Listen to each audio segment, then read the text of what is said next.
Ang ikawalong kabanata ng Ebanghelyo ni San Juan. Datapwat si Jesus ay napasa bundok ng mga olivo. At pagkaumaga ay nagbalik siya sa templo, at ang buong bayan ay lumapit sa kanya, at siya'y naupo at sila'y tinuruan. At dinala sa kanya ng mga eskriba at ng mga fariseyo ang isang babaeng nahuli sa pangangalo niya, at nang mailagay siya sa gitna, ay sinabi nila sa kanya, "Guro, nahuli ang babaeng ito sa kasalukuyan ng pangangalo niya. Sa kautusan nga ay ipinag-utos sa amin ni Moises na batuhin ang mga ganyan. Ano nga ang iyong sabi tungkol sa kanya?" At ito'y kanilang sinabi na siya'y sinusugo upang sa kanya'y may maisumbong sila. Datapwat yumuko si Jesus at sumulat ng kanyang daliri sa lupa. Datapwat nang sila'y nangagpatuloy ng pagtatanong sa kanya, ay umunat siya at sa kanila'y sinabi, "Ang walang kasalanan sa inyo ay siyang unang bumato sa kanya." At muli siyang yumuko at sumulat ng kanyang daliri sa lupa. At sila, nang ito'y kanilang marinig, ay nagsialis na isa-isa, na nagpasimula sa katanda-tandaan hanggang sa kahuli-hulihan, at iniwang mag-isa si Jesus at ang babae sa kinaroroonan nito sa gitna. At umunat si Jesus at sa kanya'y sinabi, "Babae, saan sila nangaroroon? Wala bagang taong humatol sa iyo?" At sinabi niya, "Wala sino man, Panginoon." At sinabi ni Jesus, "Ako man ay hindi rin hahatol sa iyo. Humayo ka ng iyong lakad. Mula ngayon huwag ka nang magkasala."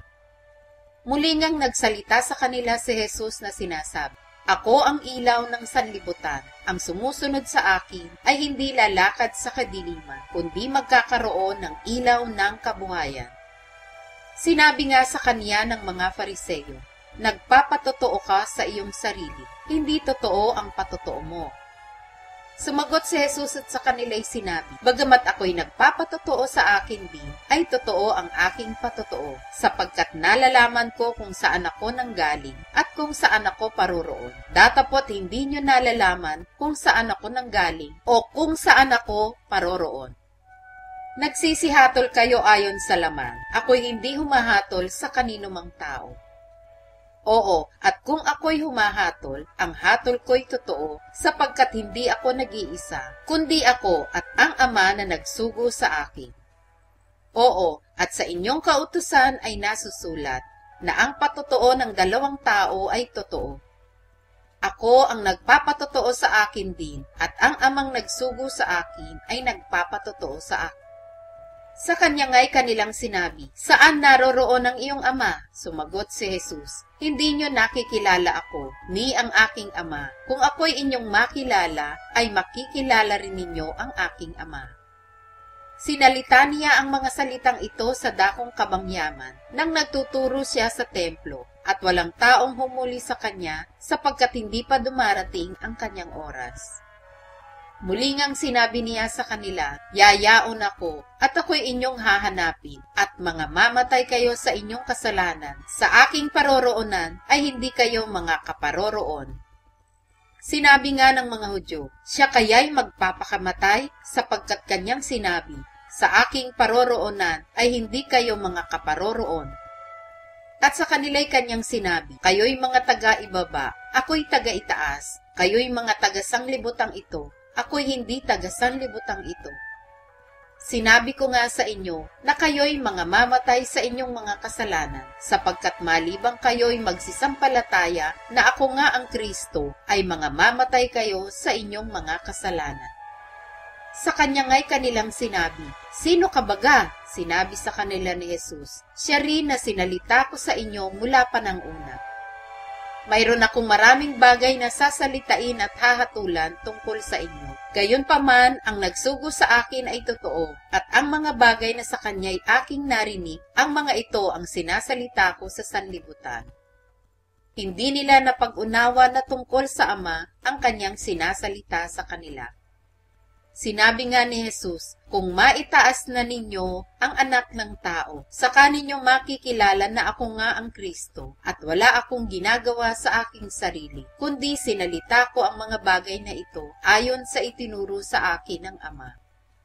At ang nagsugo sa akin ay sumasa akin. Hindi niya ako binayaang nag-iisa, sapagkat ginagawa kong lagi ang mga bagay na sa kanya'y nakalulugod.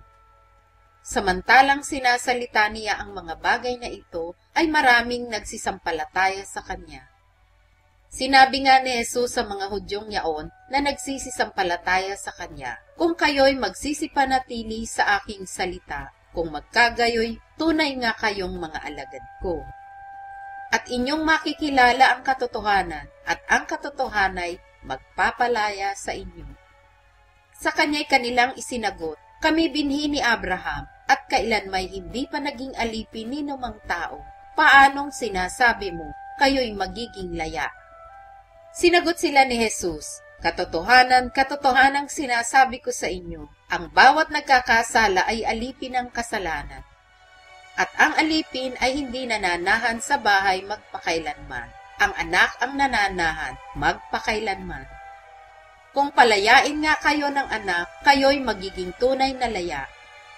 Talastas ko na kayo'y binhi ni Abraham, gayon may pinagsisikapan ninyong ako'y patayin, sapagkat ang salita ko'y hindi magkasya sa inyo.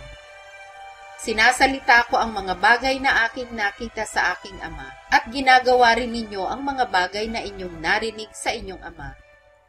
Sila'y nagsisagot at sa kanya'y sinabi, "Si Abraham ang aming ama." Sa kanila'y sinabi ni Jesus, "Kung kayo'y mga anak ni Abraham, ay gagawin ninyo ang mga gawa ni Abraham. Datapot ngayo'y pinagsisikapan ninyong ako'y patayin, na taong sa inyo'y nagsasaysay ng katotohanan, na aking narinig sa Diyos, ito'y hindi ginawa ni Abraham. Ginagawa ninyo ang mga gawa ng inyong ama." Sinabi nila sa kanya, "Hindi kami inianak sa pakikiapid, may isang ama kami, ang Diyos." Sinabi sa kanila ni Jesus, "Kung ang Diyos ang inyong ama, ay inyong iibigin ako, sapagkat ako'y nagmula at nanggaling sa Diyos, sapagkat hindi ako naparito sa aking sarili, kundi sinugo niya ako.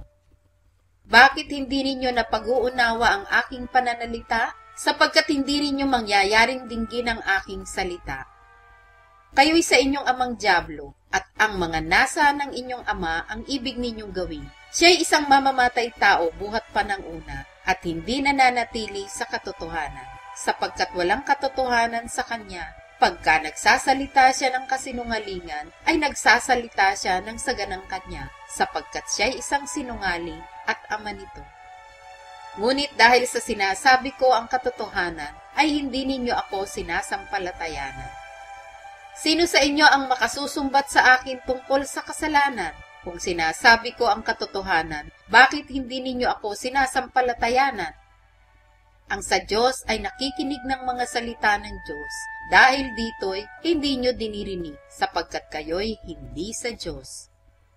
Nagsisagot ang mga Hudyo at sa kanya'y sinabi, "Hindi baga magaling ang aming pagkasabi na ikaw ay isang Samaritano at mayroon kang demonyo?" Sumagot si Jesus, "Ako'y walang demonyo, kundi pinapupurihan ko ang aking ama at ako'y inyong sinisiraan ng puri. Ngunit hindi ko hinahanap ang aking sariling kaluwalhatian. May isang humahanap at humahatol. Katotohanan, katotohanang sinasabi ko sa inyo, kung ang sino man ay tutupad ng aking salita, ay hindi siya makakakita magpakailanman ng kamatayan." Sinabi ng mga Hudyo sa kanya, "Ngayon nalalaman naming mayroon kang demonyo. Namatay si Abraham at ang mga propeta, at sinasabi mo, kung ang sino man ay tutupad sa aking salita, ay hindi niya matitikman magpakailanman ng kamatayan. Dakila ka pa baga sa aming amang si Abraham na namatay at nangamatay ang mga propeta? Sino ang ipinalalagay mo sa iyong sarili?" Sumagot si Jesus, "Kung niluluwalhati ko ang aking sarili, ang kaluwalhatian ko ay walang anuman. Ang aking amay siyang lumuluwalhati sa akin, na tungkol sa kanya'y sinasabi ninyo na siya'y inyong Diyos. At hindi ninyo siya napagkilala, ngunit nakikilala ko siya. At kung aking sasabihin na hindi ko siya nakikilala, ay ako'y matutulad sa inyo na sinungaling. Datapwat nakikilala ko siya at tinutupad ko ang kanyang salita. Nagalak ang inyong amang si Abraham na makita ang aking araw, at nakita niya at natuwa. Sinabi nga sa kanya ng mga Hudyo, wala ka pang 50 taon at nakita mo si Abraham? Sinabi sa kanila ni Jesus, katotohanan sinasabi ko sa inyo, bago ipinanganak si Abraham ay ako nga. Sila nga'y nagsidampot ng mga bato upang ihagis sa kanya. Datapot nagtago si Jesus at lumabas sa templo.